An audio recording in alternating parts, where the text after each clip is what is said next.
Thank you, Dr. Kaplan. Hi, everybody. Assalamu alaikum. I will tell you today a real story about one of my students.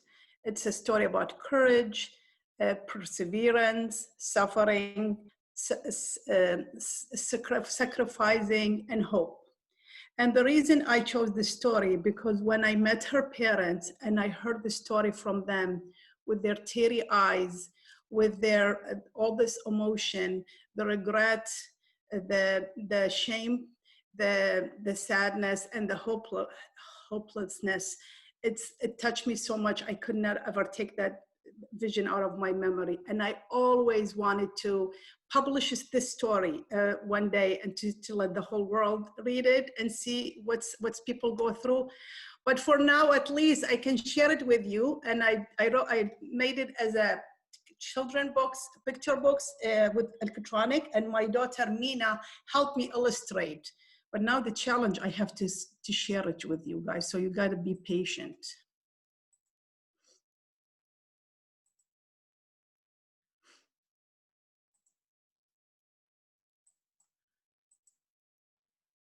Okay, so the story is called Nour because the student is named Nour. It's written by me and illustrated by my daughter Mina. Hi, my name is Nour and I'm 13 years old. I like to play basketball and ride my bike, and I want to be a doctor when I grow up. I lived with my family in Aleppo, Syria. My family includes my mom, my dad, my younger brother, Muhammad, and my youngest sister, Judy. I have two older sisters, but they are both married and lived with their husbands. My extended family and I lived in a multiple story house with my dad's shop on the street level. Suddenly, my life changed when war came to my town. There were bombings, air raids, and people dying. So my family decided to flee the country to Turkey after my family's building was destroyed. We had to smuggle across this Sadru River in a big metal pot. Even though the distance wasn't far, the river's current were strong, and to get across, the smuggler had to pull the pot by a rope. It was uncomfortable and scary. We have relative in Ankara, the capital of Turkey, so we headed there. The journey was long and tiring. After we settled, we had to find work to get an income. My dad had problems with his knees, and since he left his medication back home and we couldn't afford buying his drug in Turkey, his pain got worse and he couldn't walk, let alone work. My mom had to take care of my dad and sibling. I had to find a job to support my family. I didn't speak the language and the weather was cold in Ankara, especially in the winter months, which I wasn't used to. I found a job at a carpenter shop that makes furniture.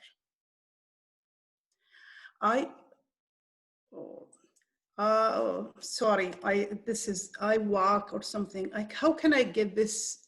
Okay, sorry guys. It was far away from home, so I had to walk 1 hour each way. I left when it was dark and came home when it was dark. My mom used to wait for me outside, worried about my safety, and I come home covered with sawdust, even my eyelashes.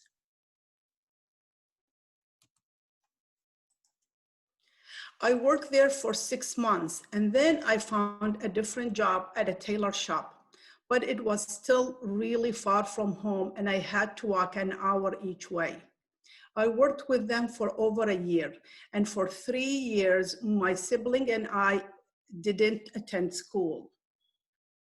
Finally, we got to come to Michigan to be closer to my older sister and her family and start a new life. After submitting our paperwork to the UN agency in Turkey and waiting for 2.5 years, we got accepted to come to the US. Now I am attending Oakland University to pursue my dream to be a doctor. So this is what it's called, that pot, that metal pot. They cross the river, and that's the river, and that's how they smuggle them. And that's how they sit tight like this, and the smuggler pull the rope, and they cross the river. And thank you. This is my story. Thank you, guys. Thank you for listening.